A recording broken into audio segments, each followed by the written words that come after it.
How immigration replaced the woke left by basic logic. All the online right are rejoicing with the supposed death of what is being called Woke 1.0. At long last, people, even on the left, are finally admitting that the 2010s were complete insanity. Finally, we can answer questions like, what is a woman? Without having a circular definition.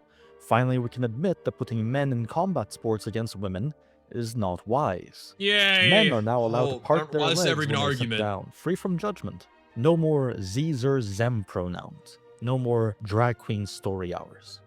We have the entire Yeah, okay. The drag queen story hour stuff, that's really messed up. That's borderline grooming. Borderline grooming to bring a drag person to I don't know if it was a preschool or grade school, whatever. They were below the sixth grade. They don't need to know about that shit. They don't need to know about any of that till they're older. And even then, it needs to be their choice to learn about it. Doesn't need to be introduced to them. Makes no sense. right celebrating, we have the left playfully reflecting on their past convictions, Woke and we 2? even have the LGB telling the T to be normal. Ironic. So, did we do Damn. it? Did we win the culture war? No. Actually, this is a Yeah, sign of that's the what woke right's 2 is. defeat, something that many, including myself, warned would happen if things continued the way they were going. And in this video, I go over why that is and the actual political drive behind Woke 1.0's death. And if you enjoyed, consider subscribing, it helps the channel. I I said in already one of have my my man. earliest videos that a Now it's your turn. right-wing revolution was inevitable.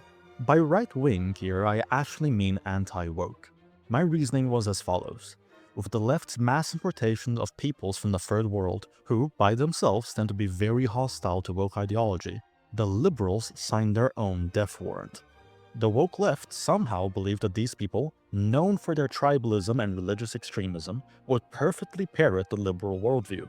They didn't, as should have been Yeah, no obvious. shit. This means that Yeah. as the third world population grows in the West and becomes a decisive voter bloc, they would Yeah. turn on the woke liberals who enabled them and try Hey, to we're trying. impose their own I will say we're trying, or not we, but the government's trying to get them out. They don't.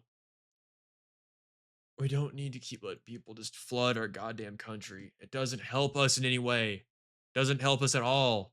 It ruins our country because they don't want to conform to the way we think. They want to come from their shithole country, keep their ideology, and enforce it on us because for some reason they think doing that will make our country better, even though the reason their country was shit is because of their ideology.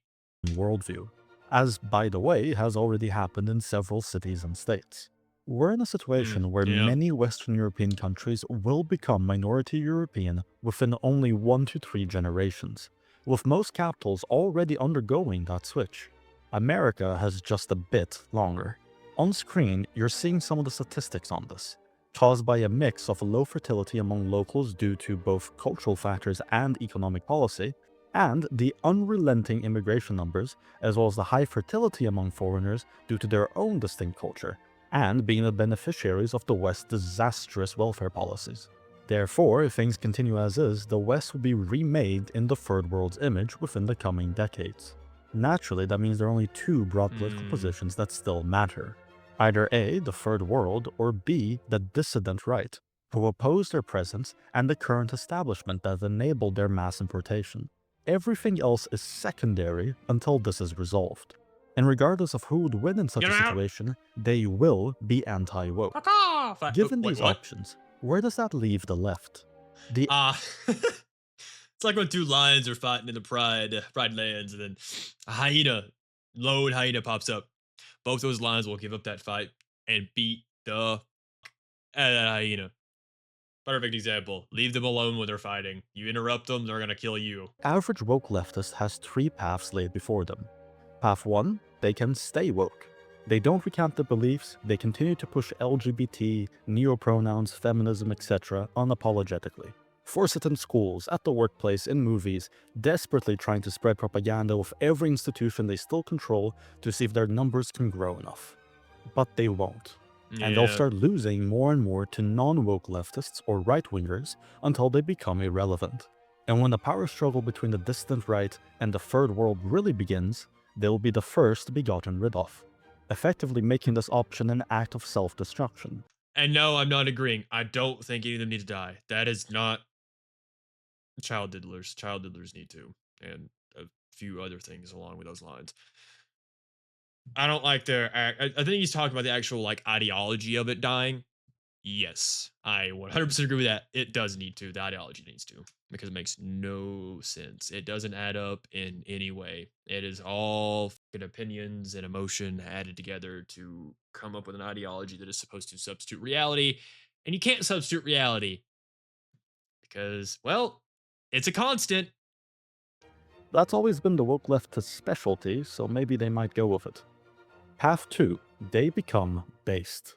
A niche but increasingly common option these days, a lot of woke leftists have attempted to rehabilitate themselves, dropping their pro-immigration stance and some of their more insane cultural values, and then replacing it with nationalism.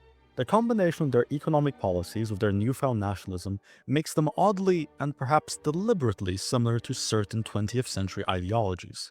It's rare because so much of leftist programming is about abhorring those Okay. certain 20th century I don't know anything on that. That sounds like a bit of a stretch. ideologies, but it does happen. Generally, Ah, these people are treated by the dissident right with suspicion, but they can't afford to be picky with their allies. So the dissident right tolerates these based leftists, despite many believing that socialist policies are still innately subversive. Nationalism, however, remains non-negotiable. The moment one of these rehabilitated leftists starts advocating for something that sounds like civic nationalism, that is the belief that a nation is defined not by its people, but rather by the state bureaucracy, they're politically exiled. Path yeah. 3. They become a Woke 2.0. Woke 2.0 is a term coined in recent statements by high-profile leftist politicians, and it's being marketed as a less insane version of wokeness that puts less emphasis on cultural causes like the LGBT, while maintaining the same economic policy and pro-immigration stance. That's the main difference between the previous option and this one. Just because you have a pound of shit and you take an ounce of shit out of it doesn't make it any less more shit. It's still a pile of shit.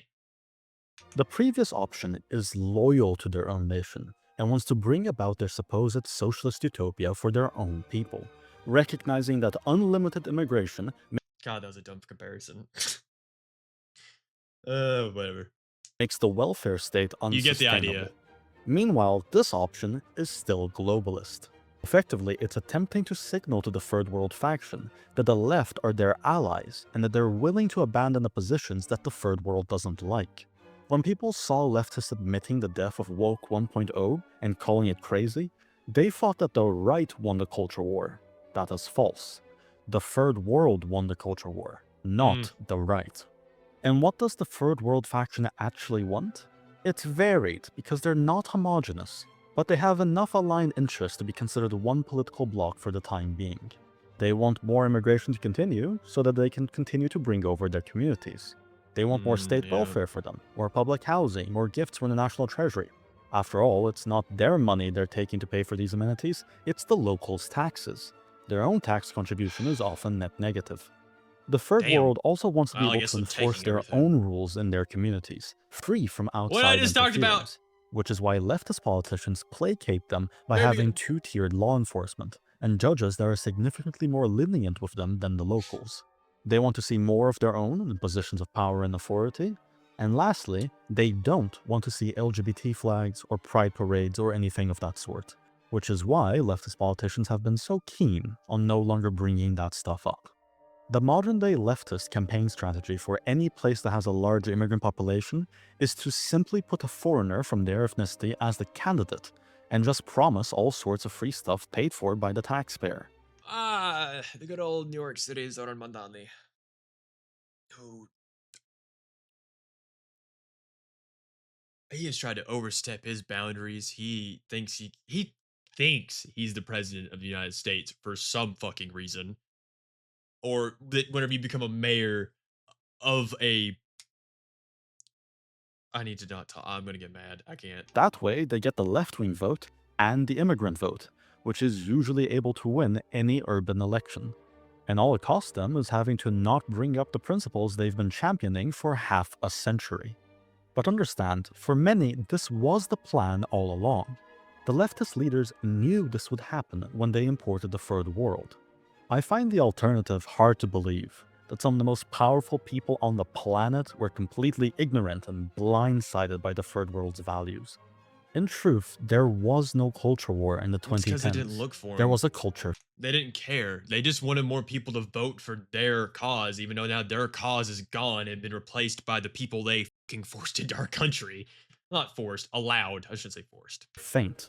While we were too distracted trying to argue what a woman is, or the fact that men shouldn't be competing against them in sports, one of the largest and most consequential demographic changes in history was taking place, and people were too busy seeing it as just one of a myriad of issues. This was a war won without a fight. And notice how naturally the champions of the 2010s wokeness have abandoned their causes, the ease with which they call their former positions crazy. Leftist politicians Because all they care about is getting more votes. They don't care about pushing anything that you care about. They want your vote to push stuff that they care about, that keeps them empowered, that keeps them rich. They don't give a shit about you. didn't stop being woke 1.0, they never were. They simply took on the facade that would get them elected and their agenda pushed, because that's what a politician is, and their voters should have been I just, aware. The woke crowd is no yeah, longer as relevant as it true. used to be, and a new demographic of voters have taken over their role as the base of leftist political support. The liberal then was just a useful stepping stone in pursuit of this outcome. Now, his job is done, and his services are no longer required.